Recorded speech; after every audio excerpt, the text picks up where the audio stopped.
FBI Director Chris Wray will resign at the end of the Biden administration. Remember, he had a 10-year tenure, but he's chosen to resign early. It's a huge story because he's cleared the way for Trump's pick, Kash Patel.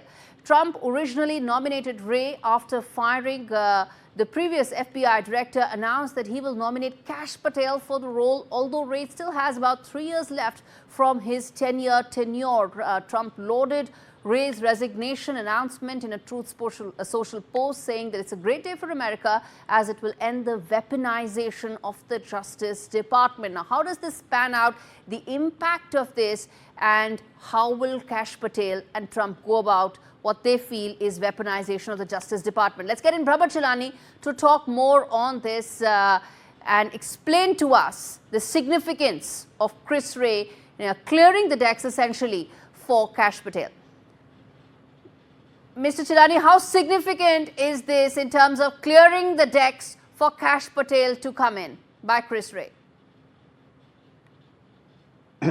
Well, Kash Patel is running into a lot of congressional resistance because the deep state doesn't want Kash Patel to be in charge of FBI. So like Tulsi Gabbard and Pete Hegseth, Kash Patel faces an uphill task, but if confirmed, he's going to shake up the FBI for sure.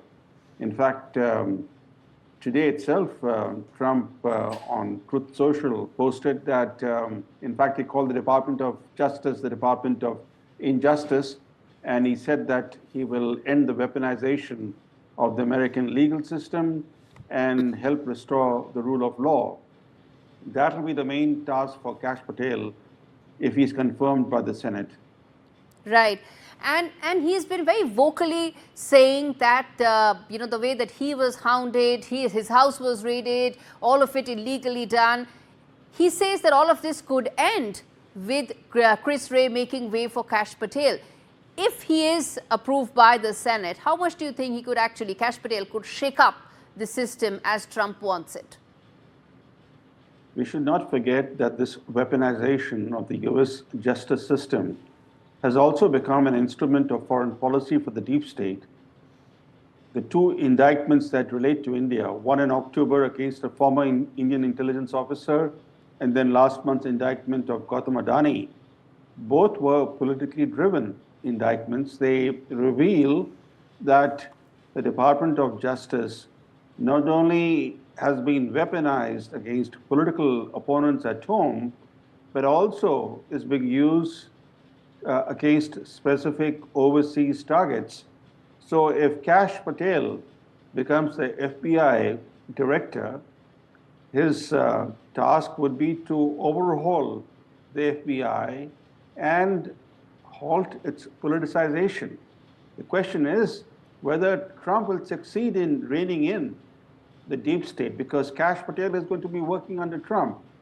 And the FBI is only one of the pillars of the deep state. The other pillars of the deep state, including the 18 intelligence agencies, Tulsi Gabbard will be in charge of those agencies if she's confirmed by the Senate. Yes. Then also, we have the State Department, which is also an important pillar of the deep state. In fact, in March 2020, Trump called the State Department the Deep State Department.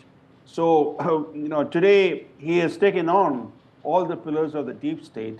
But the question is whether he'll succeed in reining in the deep state, or the deep state will succeed in reining in Trump, as it did in the first term of Trump. In the first term of Yes. Trump, the deep state placed Trump constantly on the defensive. Absolutely. It cooked up this Russia collusion hoax. Yes. There were two impeachment efforts against Trump. Yes. All that kept Trump busy, defending himself. Yes. And I'm sure that there'll be a repeat of some of those machinations in Trump's second term. So I think there should be no illusions that despite whatever he has promised, that he'll be able to do what he has promised to do. All right, Mr. Chellaney, thanks so much for giving us that quick perspective on a story that I'm sure we'll come back and revisit later as well.